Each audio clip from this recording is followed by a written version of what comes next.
Okay, welcome everyone. We're recording this session, which is a session of the Sustainable Tourism Community of Learning and Practice. Thank you all for joining us today. This is going to be one of our webinar sessions, which complements our Tourism Talk Tuesdays. Our Tourism Talk Tuesdays are a lot more informal and just kind of gather for conversation and discussion, where these webinar series are more centered around a specific presentation by an invited guest that helps us kind of dive into different aspects of sustainable tourism. Today, we're going to just jump right in. We had a few technical difficulties this morning, but we're on track and ready to go. And so we're just going to go ahead and jump in with our speaker today. We're really excited to be joined by Lorena Brewster, who's been working with Duke University and the U.S. Forest Service International Programs for a good portion of her career. I've had the great pleasure of collaborating a lot with Lorena over the years, as have many of my colleagues that are joining us on this call as well. Throughout Brazil, through our summer training programs in the United States and other parts of Latin America as well. Lorena, it's a pleasure to have you. I'll let you also maybe share just a bit of your background as you start your presentation this morning. For those that are joining us, if you have any questions, feel free to put them into the chat, or we will also provide a space at the end of Lorena's presentation for you all to be able to ask her questions as well. With that, I think we're going to get the presentation started up on the screen, and I'll pass it over to Lorena, who's going to talk about some of the work she's done with sustainable tourism and interpretation in the Kalunga territory in Brazil. Thanks for joining us, Lorena. Thank you, Ryan. Thanks everybody for being here today. Thank you, CSU, for inviting me for this chat with all of you. As Ryan said, I'm Lorena Brewster. I work for the Forest Service and Duke University. I have a degree in communications, and I'm certified by the National Association for Interpretation. And we're already are 10 minutes into the presentation, so let's get started. And then at the end, if we have time, we'll talk a little bit more about myself. Go ahead, Audrey. So for today, I have a lot of photos to share with you, because to do justice a little bit, hopefully, to the Kalunga territory. But for today, we're going to share with you a little bit about the Kalunga people, life, culture, and governance. I'll talk a bit about the partnership that we had with them and the project we worked with them with the University of Montana. I'll share a little bit about interpretation and what the works that they did with interpretation at the Kalunga territory. I'll go over some key results and impacts, and as well as lesson learned. And at the end, we'll have some space, hopefully, for to answer as many questions as we can. Audrey? So if we, I talk about the Kalunga territory, but I decided I'm just going to run a video that they produced to introduce them a little bit in their territory as well. So Audrey, are you having issues with the video? I'm just gonna get the screen up and should be good. Okay. One moment, let's see. There's some technical difficulties today. Sorry, guys. There we go. That's the right one. All right, and just let me know if you can hear it.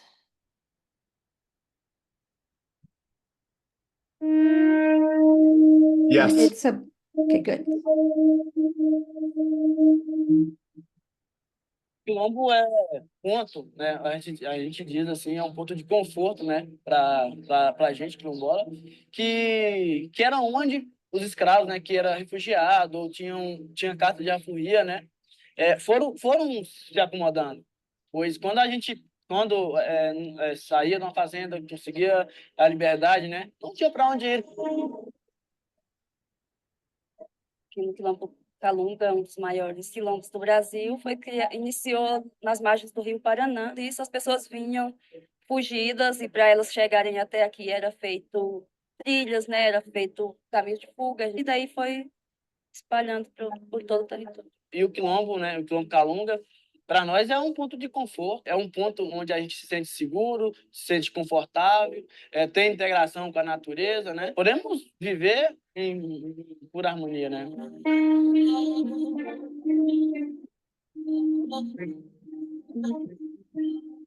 Na África, alguns países da África, né, o nome Kalunga significa homem feliz. Ser Kalunga é assumir sua identidade, é negro, é ser negro, saber suas origens e lutar. A gente tem que sempre estar em busca, porque Kalunga é um espaço, a gente chama um espaço sagrado.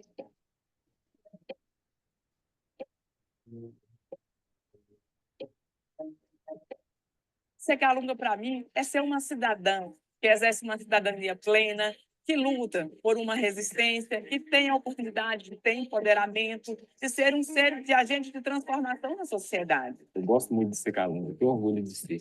Gosto, sou apaixonado, sabe? Pelas culturas, danças, o jeito de ser livre, né? Independente. E a gente tem tudo isso aqui, toda essa beleza, né? Que a gente tem.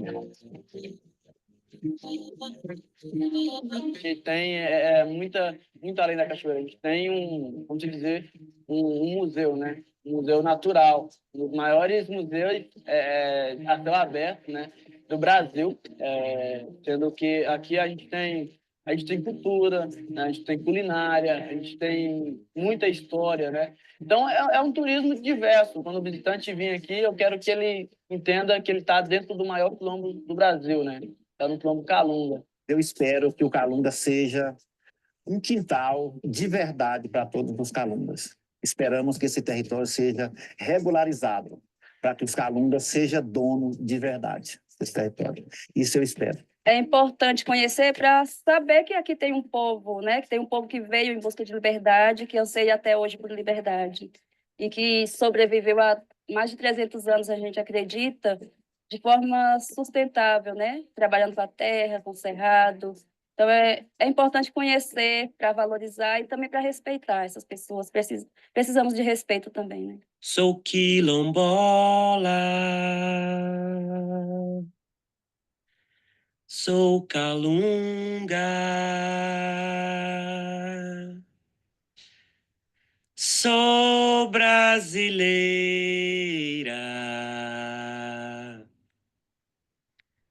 mas sou da África. A minha pele é negra, mas o meu sangue é vermelho e o meu coração também. Sentimento de amor, consciência humana, eu tenho igual a que todos têm. Thank you, Audrey. Next.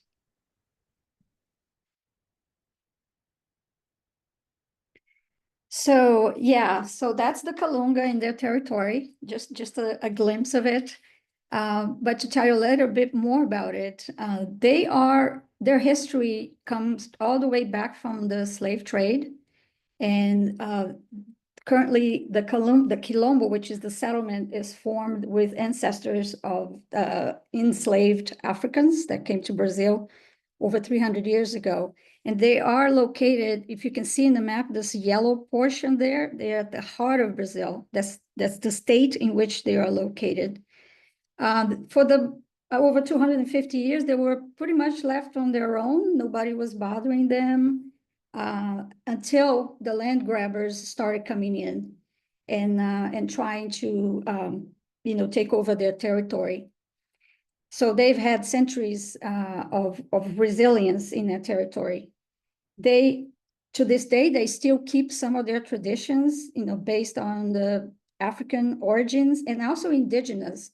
Over time, some indigenous populations from Brazil ended up going there as well, because the landscape is so rugged, it was very hard to get there. And nowadays, what they want to share their roots with the rest of Brazil, so that the Brazil can get a glimpse of their own history. Next, please.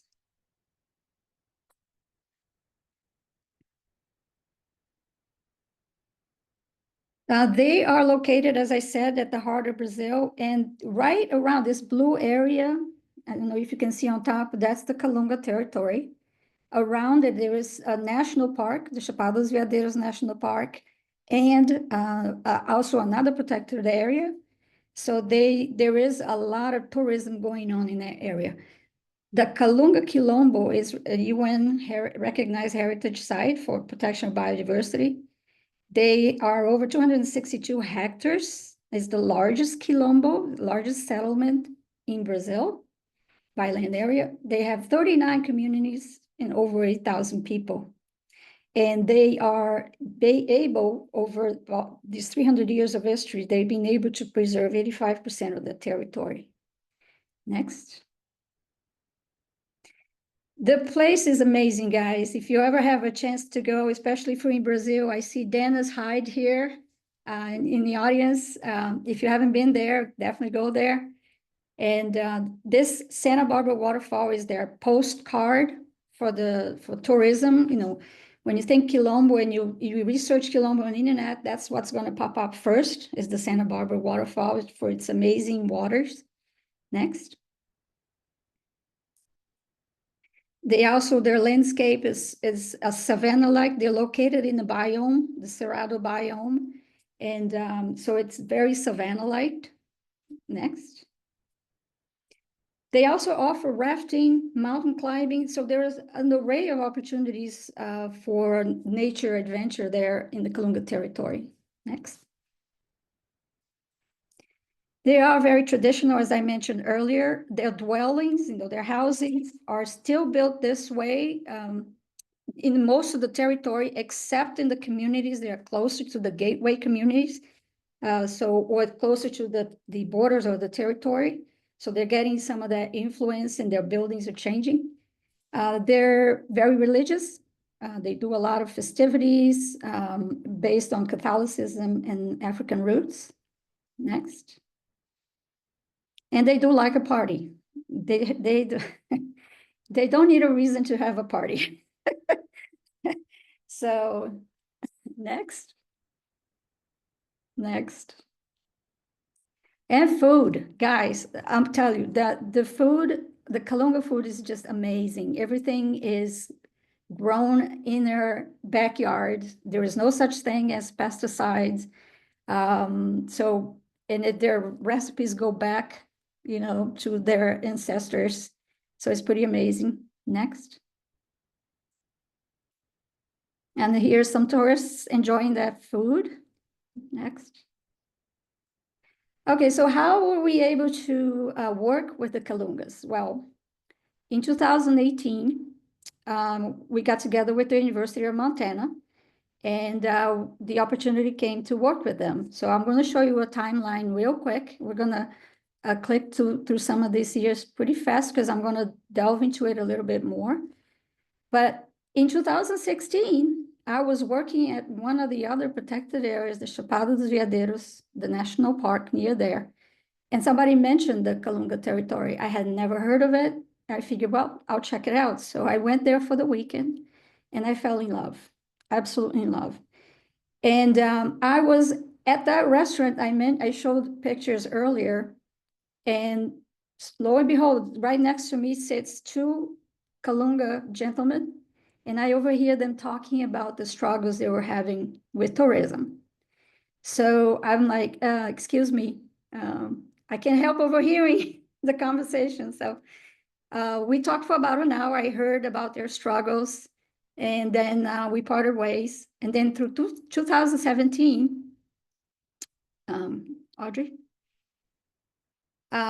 In 2017, while I was looking for funding to see if there was a way that we could work with the Kalungas, they ratified their management plan. They had been working on this plan for over 10 years. And then in 2018, that's when we were able to secure funding through the Forest Service. And then we went to work with the University of Montana and the KQA, which is the Quilombo Kalunga Association. And we formed a formal partnership, a signed agreement to work with them. And then 2019, we started working with them on workshops to develop tourism. And then what happened in 2020? COVID. So we had just gotten off the ground and COVID hit and the territory closed for a year and a half. Did we stop working with them? No, we adapted. We started working online as much as we could, you know, just talking with the leaderships, fine-tuning some ideas. Anyway, so we did what we could in the meantime. And then 2021, in 2021, we worked with them to develop COVID-19 visitation protocols. And those protocols allow them to reopen for visitation in June of 2021, as well as they started monitoring, not just for COVID, but they also started monitoring for visitor demographics to understand their demands.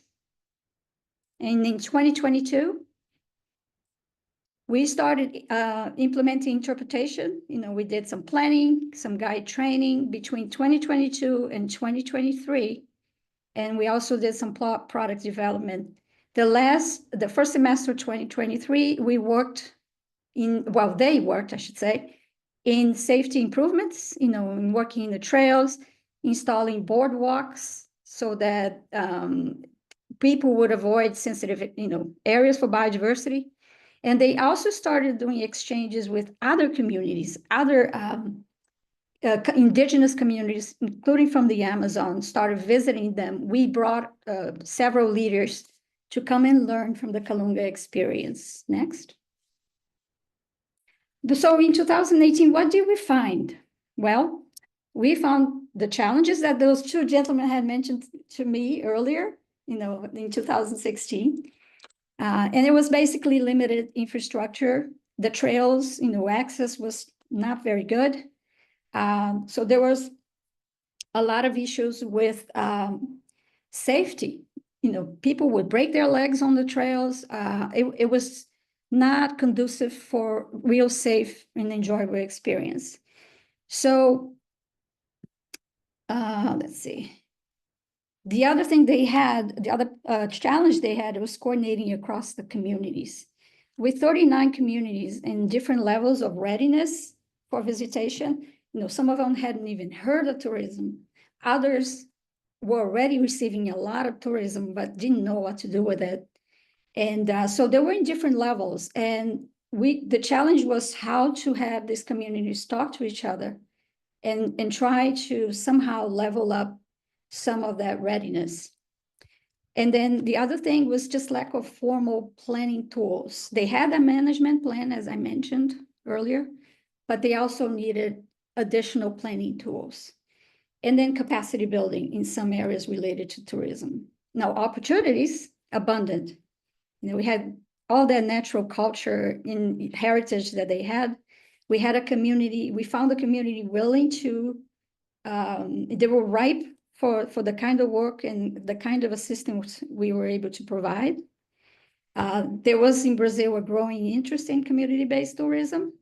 And we also had strategic partners. Remember I mentioned the Chapada dos Veadeiros National Park? The agency that runs the parks and national park systems in Brazil, ICMBio, is already a partner of ours, the Forest Service. So we had all of that going on. Next. So as far as the Kalunga governments, I'm not going to go over this too much because we already talked quite a bit about their history. But I just wanted to point out that in 1999, that's when they started forming the Kalunga Quilombo Association, which is the mothership of all the associations in the Kalunga territories. It is the KQA. Next. Throughout our tenure there, we were able to work in some of the internal regulations, that include for community-based tourism decisions. We worked on the community-based tourism plan to define their vision, opportunities, and challenges. We worked on the COVID protocols that I mentioned earlier. And interestingly, later, these protocols were actually exported to the Blackfeet Reservation in Montana. They used some of the model, they used it as a model of the protocols from the Kalunga to develop their own protocols for visitation. And we also helped them with their online booking system and trying to sort out what kind of information to include on the booking system. And we worked on the interpretation plan and development of products. Next.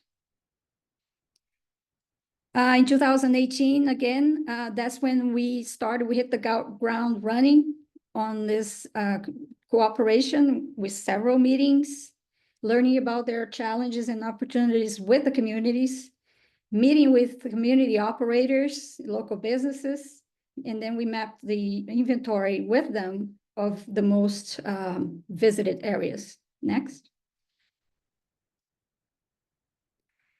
You know, we started on the workshops to build the visitation plan and build their strategy.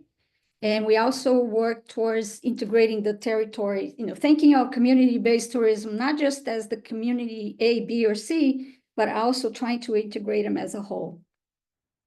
Next. Again, through 2019, we did several meetings. Next. COVID, again, 2021. That was a period that I think the entire world went through a lot of reflection.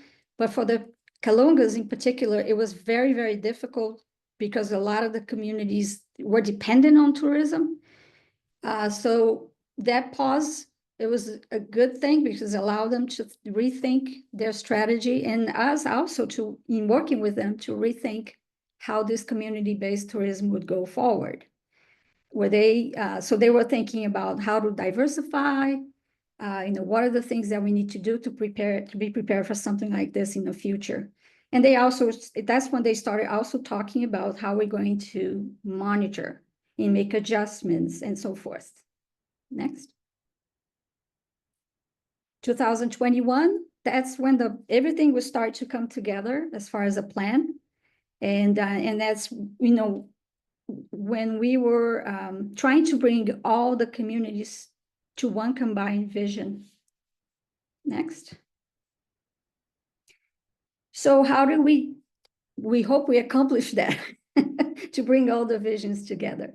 Is we met, you know, we brought all the communities together and had honest conversations and say, okay, what it is that you guys, and what's your vision for this community? What's your vision for tourism in the territory?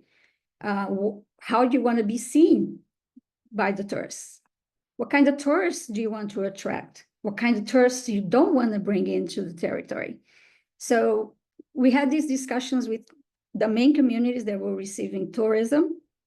And then we were able to combine into one cohesive vision. Next. Okay, pause. Everybody, take a breath. Okay. I want to ask you to do something, okay?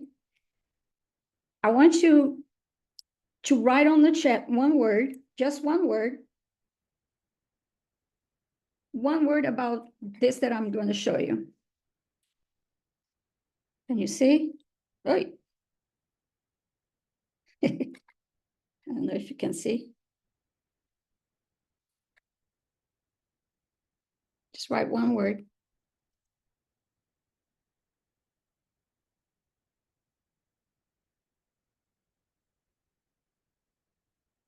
I cannot see the chat. I can. Oh, I see it. Okay. Great, thank you. I see words here, prone, I'm sorry, phone, metal, broken, wallet. Okay. Well, let me tell you a little bit about this object. This telephone is from 2010. I used this phone when I was traveling a lot in the Amazon, sometimes a month, 2 months at a time. And then one Christmas, I was there. I missed Christmas, the first one I missed with family. And my kids were very upset, and heartbroken. And anyway, so my mother-in-law came over, and I was able to find a spot. It was in the middle of the Amazon, but I hitched up a hike into a little town where there was internet, and I was able to connect via Skype. Does anybody here remember Skype? So we ended up having dinner together. Me on the screen, eating pastel de carne, a little meat pastry, and my family eating turkey, and us having a conversation over the phone. So unfortunately, 3 months later, my mother-in-law passed away of cancer. So that was the last Christmas we had together, was in this Christmas season. So I'm going to show you again. Now, knowing this story, we know the story behind one of the stories. There are many other stories, but one of them. Write in the chat one word. What comes to mind when you see this phone now that you know the story?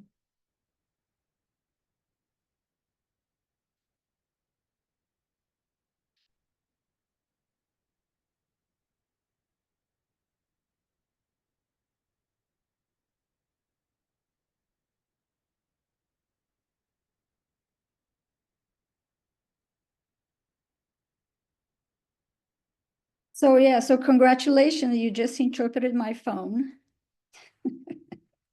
So interpretation is this, guys, in a nutshell. I was going to talk more about it, but it is seeing beyond the obvious. Is learning, it's feeling beyond the obvious. So going the next. So we ended up holding interpretation planning workshops with the Kalungas, and they really, really, really wanted to interpret their identity, their cultural identity. They wanted to focus on that versus the natural wonders, because there was there was so much tourism going on, and people were so focused on going to the waterfalls that they would just sometimes bypass the communities. So we worked with them on interpretation planning and products that focused heavily on their culture. Next. And here is just a little about the workshops. We work together designing concepts, developing messages for the signage and videos. There were 2 videos. One is the one you saw. The other one is something else they developed for their digital presence on social media. And then this other workshop was to review the products. They would look at it, see if they agreed to it or if this is what they wanted. And then installation of the interpretive signage. Next.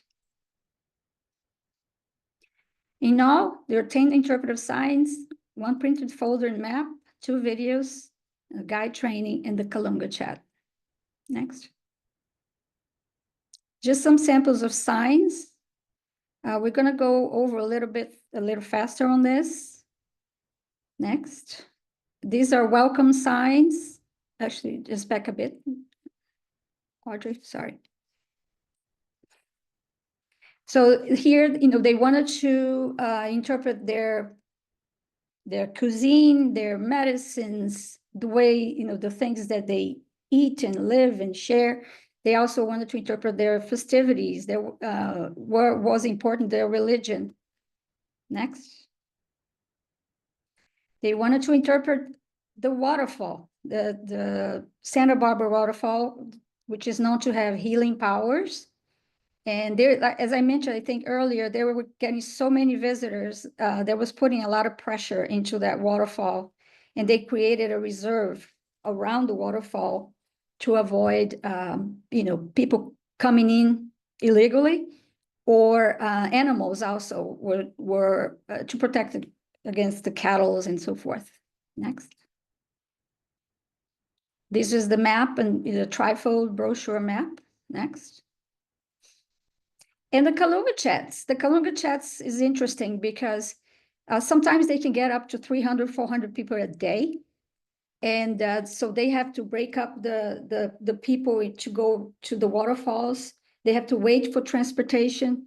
And then they figured, this is a moment where we can share our stories. We can sit with these stories while they're waiting and then tell them, about ourselves. So this was also a way for the elders in the community to be able to participate in tourism and also make some money, for their livelihoods.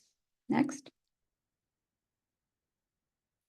The community of Engenho 2, as I mentioned earlier, it is the largest community there, the one most active in tourism. Next. They currently service 3 waterfalls. They have 19 drivers, 19 people working, transporting people back and forth.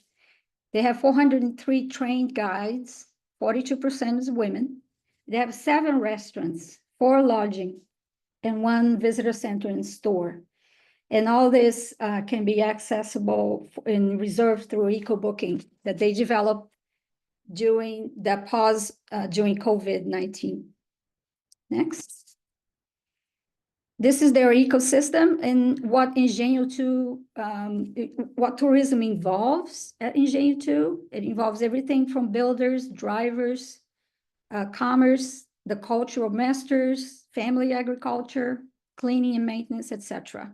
It even involves the fire brigade because the fire brigade is the one who helped take care of the trails, do search and rescue and things like that. So the community of Engenho 2, which has about less than 1,000 people, most of them are involved one way or another around tourism. Next. Income-wise, they made in the last 2 years, they made $2 million in 2022 and 2023. In revenues from the guides, transport, restaurants, and fees. And there were about 69,000 visitors. Next. So the communities away, the ones that weren't receiving that many benefits from tourism, there's some complaints that they were not benefiting before.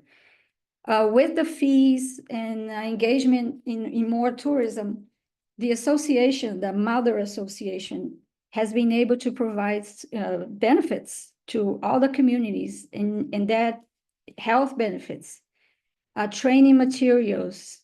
They've been able to provide youth programs, equipment. They fund their celebrations because they have like 6 or 7 religious celebrations. Some of them, they close the territory so that they can have their religious celebrations. They fund all the infrastructure for tourism, and they are also working with the municipality to improve access to the roads. Next. What are the key impacts? Well, of our partnership there, we hope to do a lot more, but because of COVID, we were somewhat curtailed in some of the things we hope to do. But I think overall, we help promote women and youth in participation. We noticed in the beginning the women were very passive. They deferred a lot of their decisions to the elders in some of our first meetings. But over time, we noticed that more women and more youth were participating in the decision making. We supported implementation of protocols, of planning and other initiatives. And we strengthened the local leadership and build capacity throughout the trainings we provided. Next. We hope to have enhanced the visitor experience, promoting these types of interpretive talks and guided nature tours and things like that. And then we help them by talking a lot about tourism practices and to ensure respect. You heard earlier on the video, Natalia talking about that people need to know them in order to respect them. And that's something that they really, really wanted. And we hope that through our exchanges with them, we were able to achieve. Next. Next. Improvement to their natural cultural resources. That's something else that, because of all the pressures the natural areas were getting. So we talked a lot about that as well, about safety for the environment, safety for the visitors. And we also even talked about fire, because fire is something that's very important to them. It's part of their cultural ancestry. We also talk a lot about safeguarding their heritage, as I mentioned earlier. And the one thing in red there is, we weren't able to accomplish, but one of the things we really wanted was to hammer on the idea of wasting resource management, because there was still quite a bit of trash, and that's something I can't say we checked because we didn't get to it. We talked about it, but it's still in red. It's still to be seen whenever we have funding and are able to go back there and continue the work. Next.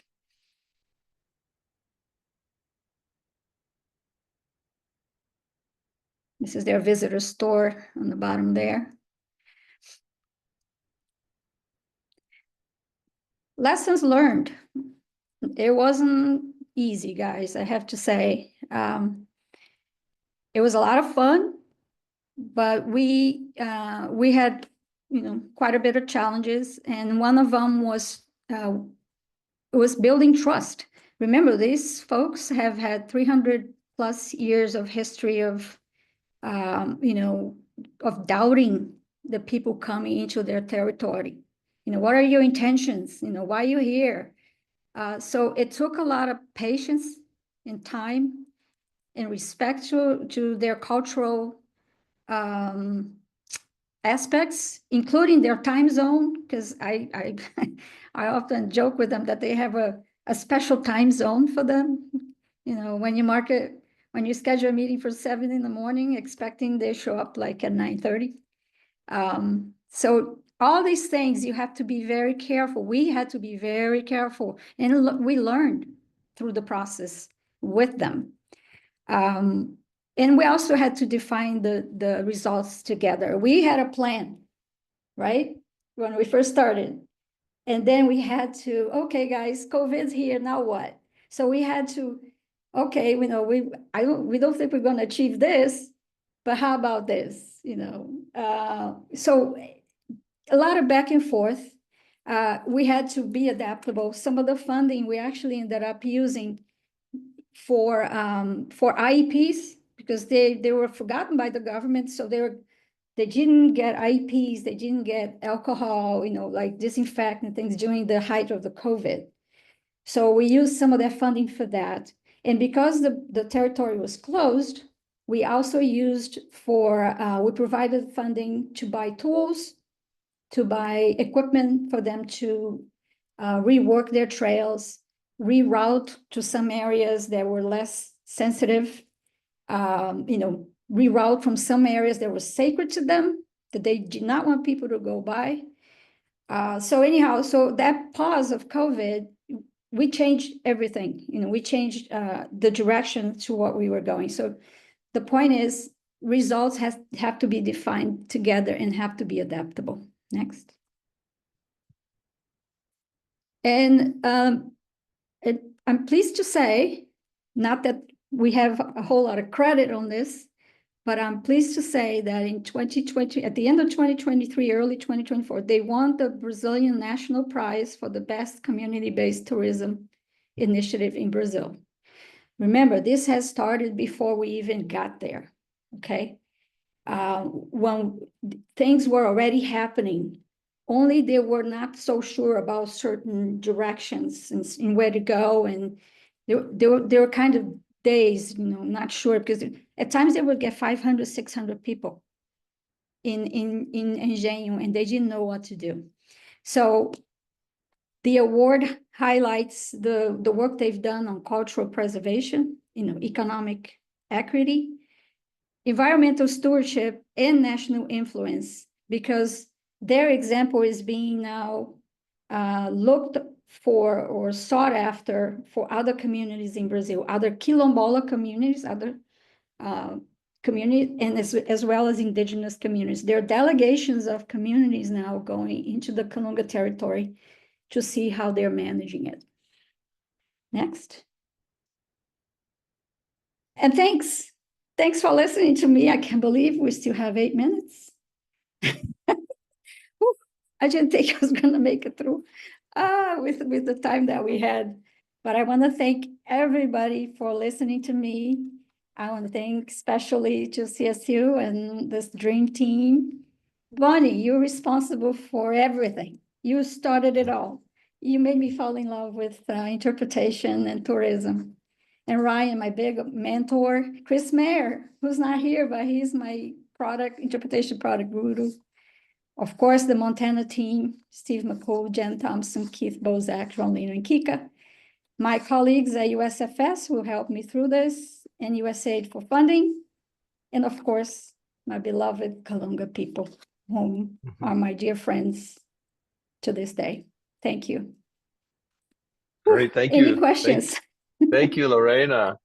We did have one question, and I'm going to Okay. turn it over to Bonnie so she can ask you directly, but just related to the visitation, what visitation looks like, but I'll let Bonnie ask you directly. Yeah, wonderful presentation on so many levels, Lorena. It's great. My question was, you said at the start the intention was to introduce Brazilians to the Kalunga people. And I know that conversation came up a lot in the Amazon, where a lot of the people living in the Amazon felt that the rest of Brazil really didn't understand them and sort of thought they weren't as worthwhile to visit. And it's those people there. Who is actually visiting now, and what kind of how are you managing keeping track of who's visiting and where they're coming from, and are you seeing some trends? Yes, they are managing their monitoring their demographics, and I had other charts that show that as well.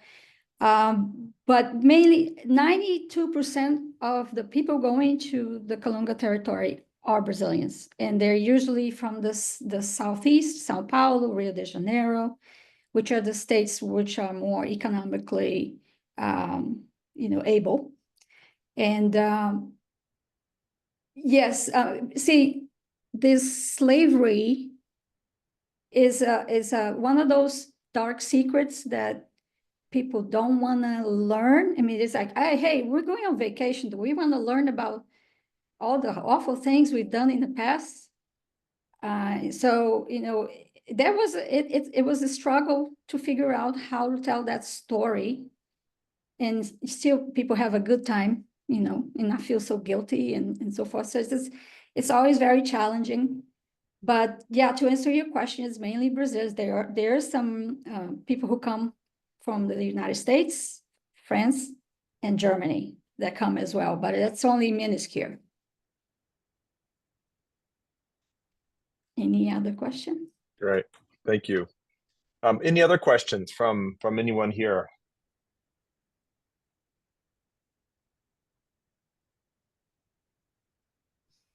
Well, if nobody's gonna ask anything, can I? Go ahead, Dennis. Yeah. Thank you, Lorena, for the beautiful presentation and then for the beautiful work. It's been, amazing to see what you've done in such a short period of time.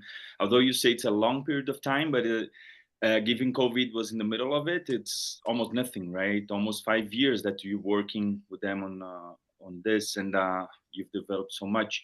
I'm wondering, how can this experience be widespread to other places, not only in Brazil, but in other places in which we have traditional communities also working with tourism as a benchmark, or how can we get all of this, or if you've seen other people from other communities, local communities or traditional communities in Brazil or somewhere else, taking this knowledge that you have and applying to their territories as well. Thank you. Yeah, thank you, Dennis. Absolutely. The Kalunga, this project, we named it informally a demonstration site.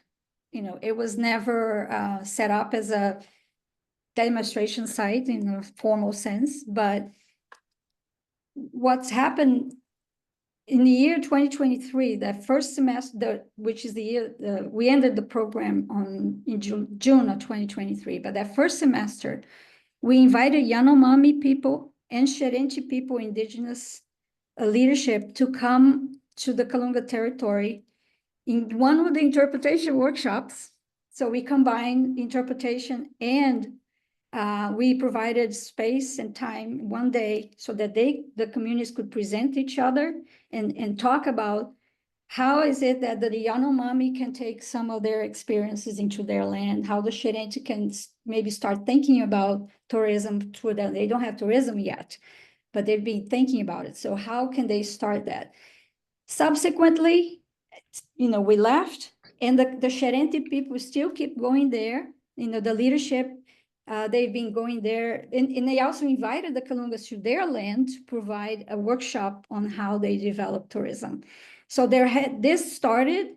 Some states are actually sending delegations through the SEBRAE, which is the agency, in order to send people there to learn about the Kalunga experience. So yeah, informally it's a demonstration site, but they are already doing quite a bit of work in that sense.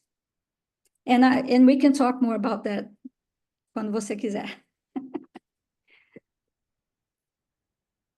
Wonderful. Thanks for the question, Dennis. Anyone else have a question for Lorena before we wrap up the session? We're right at the top of the hour. But let me just extend my gratitude as well. Lorena, thank you so much for presenting this amazing work. Lots of lessons learned that we can, I think, draw from the experience that you've had there with the Kalunga territory, and think about how we can adapt those to other places around the world. So thank you so much for taking some time and sharing that with us today. For everyone, this is the final session of our ongoing community activities for this semester, this spring semester. We'll be taking a break from our webinars and our Tourism Talk Tuesdays over the next few months, and then we'll be sharing back out a new plan of activities probably sometime in September for that September to December period. So stay tuned to the Facebook page and for more information on when we launch the next round of activities. But quick question, Ryan, that this is recorded, and so people can go back to it and share it with other people in their offices and things. Yeah.